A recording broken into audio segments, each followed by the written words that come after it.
And now we're going to talk about some teams on the cusp of the playoffs, teams that are inching towards the final wild card spots.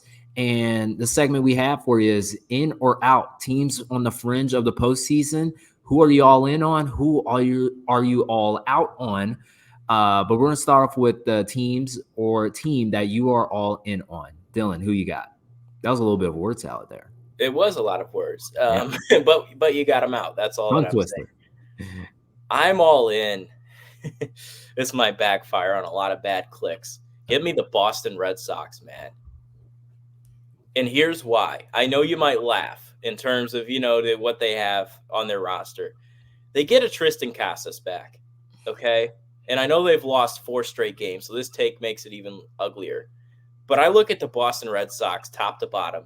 They've gotten great production out of Wilyer Abreu, an outfielder who's very young.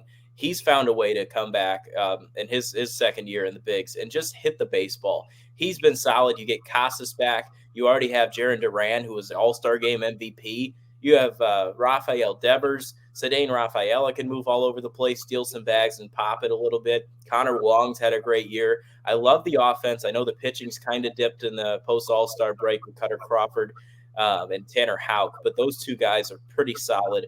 And I think the rotation will find its way here in this last month. And it's a very hard take here, 4.5 games out. But I do think there's a team in that AL wildcard race that will collapse.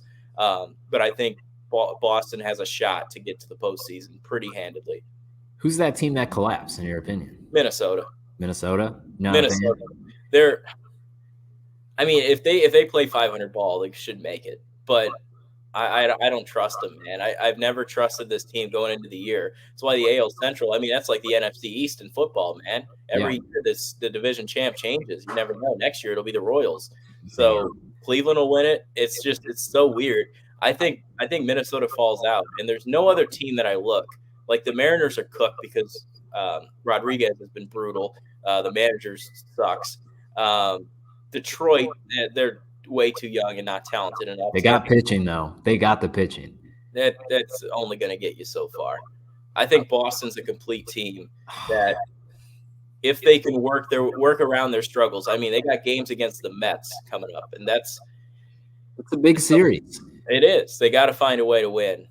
So I think I trust the Boston Red Sox here to slide into the postseason. It might be last game of the year that you're watching, but I think Minnesota falls. I'm making a lot of faces here because I have the Boston Red Sox as the team that I am out on. Really? Yes. I know we're going to start off with the teams I'm in on, but I'm out on the Red Sox. And since you stated that's your team you're going with, I'm just going to piggyback on you here. The pitching for the Red Sox has been a nightmare the past month. They have allowed the most runs in the AL, more than the White Sox, the second most home runs in the AL. 3 of their starters have an ERA north of 5 in the month of August. Nick Pivetta isn't getting it done. Cutter Crawford, Josh Winkowski, they're not getting it done. The offense hasn't been much better either. They have the most strikeouts in the AL over the past month. They're currently 4.5 games out of the wild card. I just don't see that team squeaking in the playoffs with their current performance. And you mentioned, it would take a collapse from a team like the Twins for them to get in. That's pretty lofty in my opinion with this current Red Sox team. That's interesting. I'll give you that. I mentioned the pitchers have struggled, and that gets definitely one reason to step back. But when you're looking at the American League, it's 4.5 games back. The AL wild card is almost set, but I do think there's a shot. I think the Twins do have some sort of collapse in their thing. And matter of fact, I'm going to pull up the schedules here to break it all down for you. I know the Twins, they got a game tonight taking on the Rays. They play the Rays tonight and tomorrow. Then they got Kansas City. Okay, I think that's a series where Kansas City could, if they want to take a jump in the wild card standings, I'm betting on them to sweep that series. So wow. I think they jump. I think they move in, and the Twins fall a couple games back. So let's not only do that. Let's look at the Red Sox schedule. So now we're looking at the game against the Mets, and then they got 3 against the White Sox. That's where they can get those 3 games back. I think that is a very comfortable solution to what they will bring. I think they'll get 3 games back, sweeping the White Sox. And if we go ahead and say the Twins get swept, now it's a 1-game race. 1-game race the rest of the year. So let's break it down past that. The Red Sox, they got the Orioles and Yankees, okay? It's Yankees, Red Sox. Anything can happen. It's very Baltimore true. has shown that their bullpen can collapse at any given moment. With this offense gets hot, there you go. The Twins, they have a couple favorable matchups there. They end up playing the Angels and the Reds. Now, the Reds are still a competent team. I would not rule them out for them to take a game, maybe 2 there. I don't know how I feel about that. It gets deeper now. We're going on to the next. We got the Twins taking on the Guardians for 4, rather. Okay? It's a big series. Guardians for 4. Even if they split that series, you know who's up next? The Boston Red Sox for 3. That's it. Red Sox. So if our math checks out, the Red Sox say they sweep the White Sox. It's imaginable. It's very doable. That team is brutal. And say the Twins have their struggles with the Royals and say they split the Guardians. There you go.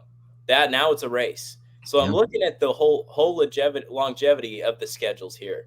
And I'm looking at 2 teams right now, and I'm looking at the Red Sox. I trust Alex Cora more than I trust Baldelli or whoever the hell's in the freaking manager seat in Minnesota, man. Like, he's won World Series, and he knows how to get his team going. Andrew Bailey's a great pitching coach. He'll get his staff going at the right time. So I'm going to trust the Red Sox here despite our takes different. Okay. Well, we're definitely going to have to see how that ends. And one of the reasons why I love September baseball is that the sense of urgency gets increased to a level that we don't see throughout the rest of the regular season. So this is a perfect time. It's a great time to see how these teams finish off. And we just listed the teams that we're out on. But now we're going to talk about the teams that we are in on to make the postseason and possibly make a run in the postseason. I can kick this off here. I mentioned this team the other week, but I'm all in on the Arizona Diamondbacks. The reason why is because of Corbin Carroll. April and May is when you make your observations, but late July and August is when you make your conclusions. He has finally had the long-awaited resurgence after an abysmal first half of the year. As of now, he looks as if he is back to the Corbin Carroll that we truly know of. In the last 26 games, he has 11 home runs, 26 RBIs with an average of 313 and a 1.083 OPS.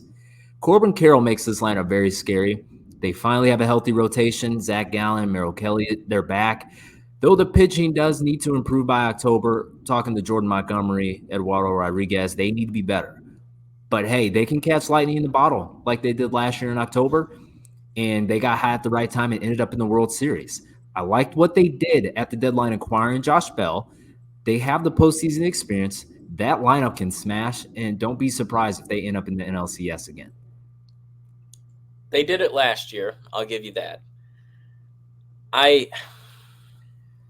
The NL is just tough, man.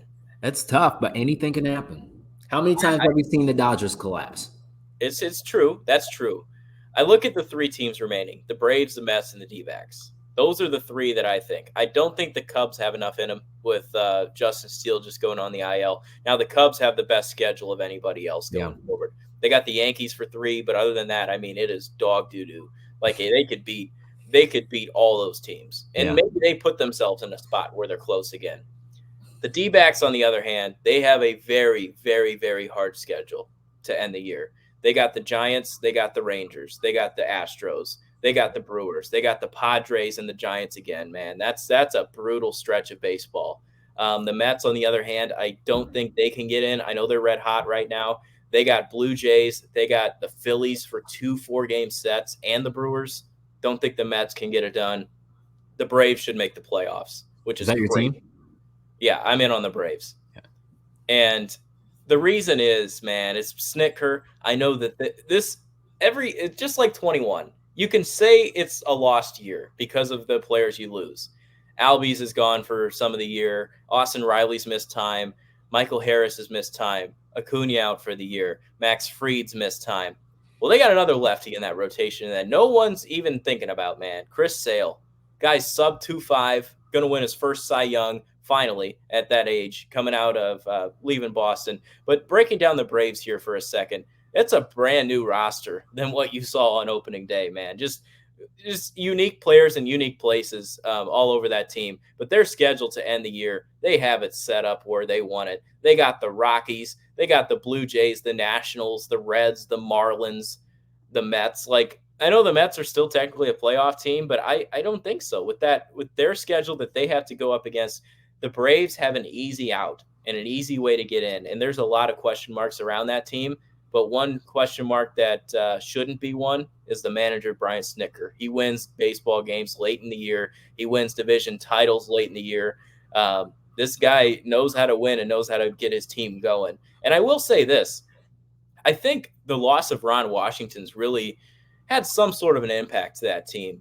Defensively, they haven't been as good as they've been in years past. I know it's hard to say when you lose different pieces there, but Orlando Arcia, I think that's the greatest work that Ron Washington has done. I mean, that guy is just picking it at shortstop. He looks like one of the best defensive shortstops in baseball. So he's been doing a good job over there. I'm buying the Bravos, and strictly because the manager and what they do in September. That's a solid, very solid pick, knowing they have the experienced manager. And the whole thing with Chris Sale is just fascinating to me, how everybody thought he was done after he was done with the Red Sox.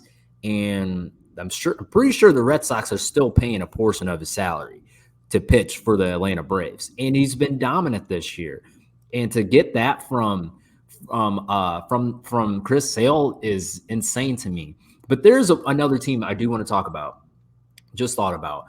And I'm not worried about this team because they're going to make the playoffs. Or I'm not saying I'm out on this team because they're going to make the playoffs. The Baltimore Orioles, I am a little worried. And obviously on any given day, they can be leading the division or they have the number one wild card spot because of how tight the race is between them and the Yankees. But I worry about the Orioles because I'm worried about their pitching. And I know that was an area that they tried to address during the trading deadline, but they went about it in the wrong way. Instead of going after for sure pitching that can make your team better ASAP, they traded for prospects. Sir Anthony Dominguez, Gregory Soto. They were projects. There was a reason the Phillies didn't want them anymore, and the Orioles gladly took them off their hand. They said, yep, we'll take them. And those guys have struggled since being with the Orioles. Sir Anthony Dominguez has allowed 4 home runs in 10 innings pitched. Gregory Soto, ERA of 4.15. But nobody's talking about this. But what a disaster of a move acquiring Trevor Rogers. Since being with the Orioles, he has an ERA north of 7. He has allowed 16 runs in 19 innings pitched. He was so bad he got sent back down to Norfolk. And this gets overlooked. But the Orioles did not have a good deadline, and I think it's going to cost them in October.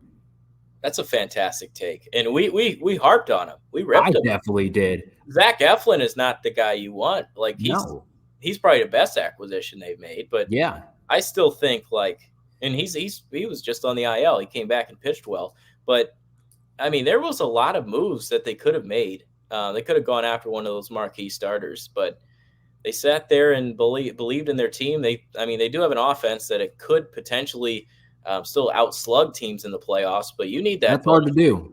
That's hard with their young guys. So that's hard to do. Yeah, it's a lot of experience there, and we saw them just a postseason ago. I wonder if that's gonna sit in the back of their minds as they head into October. That hey, we couldn't win any games here when we got here. Yeah, no, it's definitely fascinating. I love the Orioles roster lineup, but just the pitching, it makes me a little nervous because you need that for sure. Who you going to give the ball to? Game 7 of the ALCS. Really, Zach Eflin? You know what I'm saying? And I think they're going to look back into July and said, "Man, we could have got Skubal. Oh no! I'm just patting my own back there because I wanted the Orioles to snag Skubal." Here. I'll say it again, man. Skubal was not going anywhere. I know he wasn't. If you don't think so, because now look at the AL wild card. They're only 4 games out of a playoff spot. You're not wrong. You're not wrong. Trade him. You're not wrong. But is in Detroit. But is Detroit going to win a World Series? Who's trying to win a World Series? I don't think Detroit really is. The Orioles are trying to win a World Series. You go they get that. In the next 3 years, they'll hold on to him. Hey. I do not disparage your viewpoint from the Tigers. I'm talking all from the Orioles' perspective. You want to win? You got to get that number 1 guy, Zach Eflin. just not going to cut it. And Corbin Burns has been struggling lately too. So it'll be interesting to see how that falls out.